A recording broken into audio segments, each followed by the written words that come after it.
भारत के आंध्र प्रदेश के चित्तौड़ जिले के तिरुपति में तिरुमाला की पहाड़ी पर विराजमान तिरुपति बालाजी विश्व के सबसे प्रतिष्ठित मंदिरों में से एक है। तिरुपति बालाजी मंदिर 7 चोटियों से घिरा हुआ है, जिस वजह से तिरुपति बालाजी मंदिर को 7 पहाड़ियों का मंदिर भी कहा जाता है। तिरुपति बालाजी से प्राचीन की कई पौराणिक कथाएं जुड़ी हुई हैं। भगवान वेंकटेश्वर को विष्णु जी का रूप माना जाता है, जिन्होंने कलयुग के कष्टों से लोगों को बचाने के लिए अवतार लिया था। तिरुपति मंदिर की कहानी भगवान विष्णु और माता लक्ष्मी के धरती लोक पर अवतार लेने से जुड़ी है। एक बार ऋषियों ने यह तय करने के लिए बैठक रखी कि त्रिमूर्ति ब्रह्मा, विष्णु और शिव में से कौन सर्वोच्च है। उन्होंने महर्षि भृगु को यह महत्वपूर्ण कार्य सौंपा, क्योंकि वह अपनी बुद्धिमत्ता और निष्पक्षता के लिए प्रसिद्ध थे। इसके बाद महर्षि भृगु तीनों देवों की परीक्षा लेने के लिए चल पड़े। महर्षि भृगु सबसे पहले ब्रह्मा जी के पास जाते हैं। वे ना तो उन्हें प्रणाम करते हैं और ना ही उनकी स्तुति करते हैं। यह देख ब्रह्मा जी को महर्षि भृगु पर बहुत क्रोध आता है।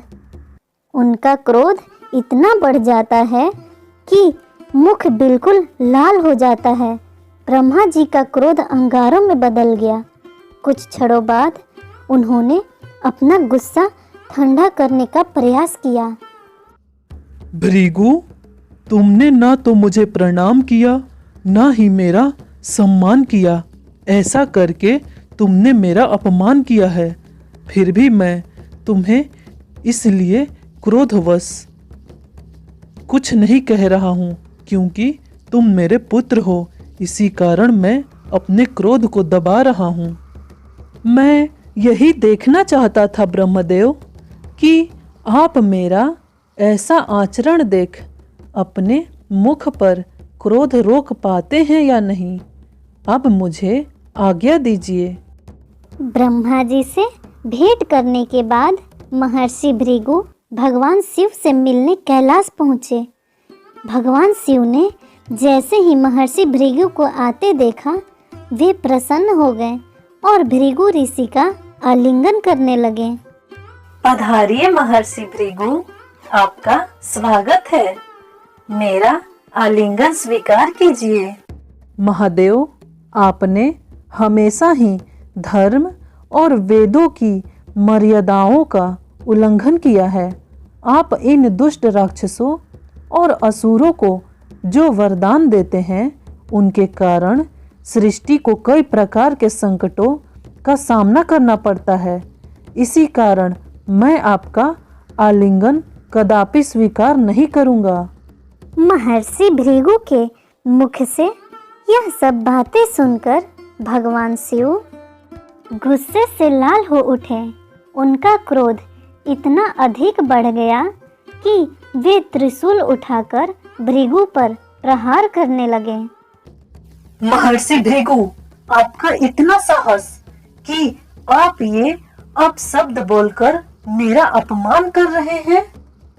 नहीं प्रभु, इस तरह ऋषि मृगु पर प्रहार करना आपके लिए उचित नहीं। अपने क्रोध को शांत कीजिए। क्रोध प्रलय और सर्वनाश का प्रतीक है। मुझे क्षमा कीजिएगा महादेव। यदि मेरे कारण आपको कोई कष्ट हुआ हो, मैं यहाँ जिस प्रयोजन से आया था, आपका क्रोध देखकर मुझे उसका उत्तर मिल गया। अब मुझे आज्ञा दीजिए। इस घटना के बाद महर्षि भृगु ने बैकुंठ धाम की ओर प्रस्थान किया। बैकुंठ पहुँचने पर ऋषि भृगु ने भगवान विष्णु को वार्तालाप करते हुए पाया और देवी लक्ष्मी उनसे उनकी बातों को ध्यान से सुन रही थी। क्रोध के आवेश में और विष्णु के धैर्य और महानता की परीक्षा लेने के लिए महर्षि भृगु ने भगवान की छाती पर लात मारी, जहाँ लक्ष्मी भाग्य की देवी के रूप में निवास करती हैं।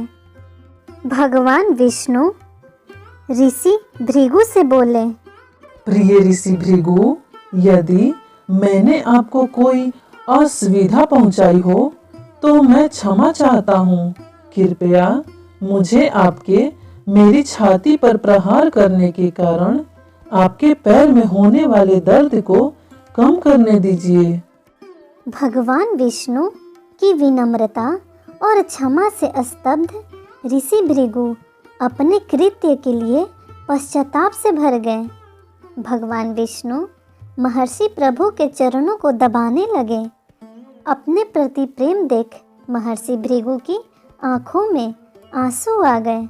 उन्होंने महसूस किया कि भगवान विष्णु सर्वोच्च देवता थे, जो सभी प्राणियों के लिए सहिष्णुता, क्षमा और सुरक्षा के प्रतीक थे।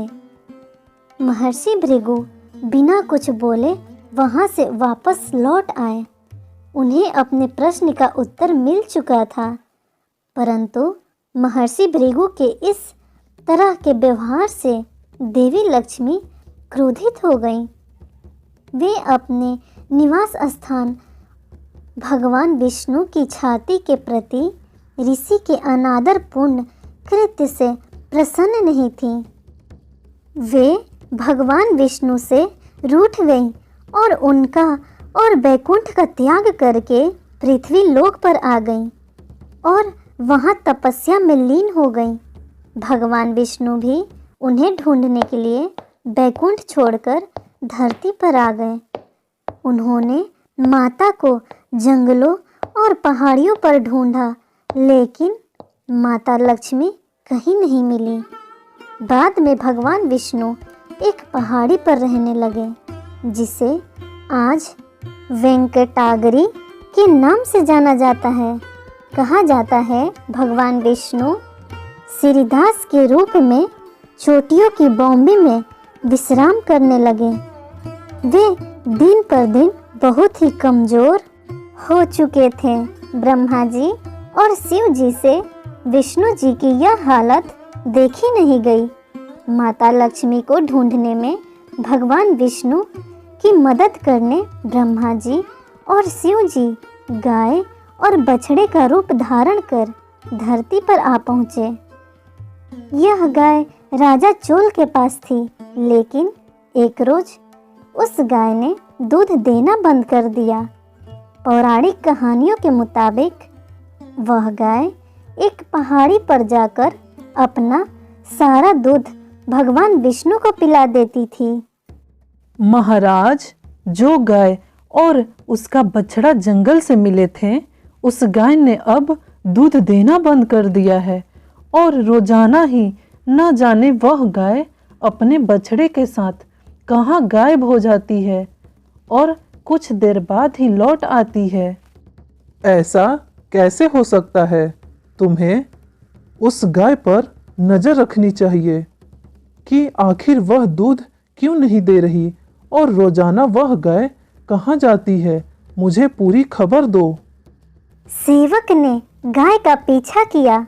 उसने देखा कि गाय अपना सारा दूध चींटियों की उस बॉम्बे में गिरा देती है, जिसमें भगवान विष्णु श्रीनिवास के रूप में विश्राम कर रहे हैं, ताकि भगवान विष्णु गाय का दूध पी सके और उनकी भूख मिट सके। सेवक सब कुछ देख लेता है और गुस्से में आकर उस गाय की तरफ कुल्हाड़ी फेंकता है, लेकिन तभी भगवान विष्णु प्रकट होते हैं और गाय को बचाने में वह कुल्हाड़ी उनके माथे पर लग जाती है। कुल्हाड़ी से लगी उस चोट का निशान आज भी भगवान वेंकटेश्वर की मूर्ति में कायम है।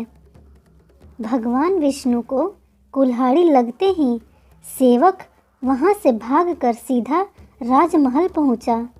उसने सारी बात राजा चोल से कही।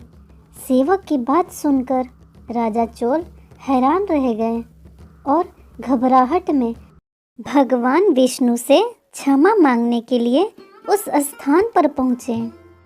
क्षमा कीजिए प्रभु, क्षमा कीजिए, यह सब अनजाने में हुआ है, क्षमा कीजिए भगवान। आप तो साक्षात नारायण हैं, आप तो क्षमा देने वाले हैं, आप तो करुणा के अवतार हैं, मेरे आराध्य देव हैं। भगवान विष्णु ने राजा चोल को क्षमा कर दिया और एक वरदान भी दिया। मैं तुम्हें क्षमा करता हूँ और एक वरदान देता हूँ कि तुम अपने अगले जन्म में अक्सा की राजा के रूप में पैदा होगी। तुम्हारी एक पुत्री होगी जिसका नाम होगा पद्मावती, और तुम्हारी पुत्री पद्मावती का विवाह मेरे अवतार वेंकटेश्वर से होगा। और फिर राजा चोल ने अक्स राजा के रूप में अगला जन्म प्राप्त किया और देवी लक्ष्मी ने पद्मावती के रूप में उनके घर में जन्म लिया। समय बीता, इधर पद्मावती बड़ी हुई, उधर श्रीनिवास यानी कि भगवान वेंकटेश्वर, जो कि भगवान विष्णु के अवतार थे, उन्होंने सपने में राजा को वो वरदान याद दिलाया जो उन्होंने राजा चोल को पिछले जन्म में दिया था।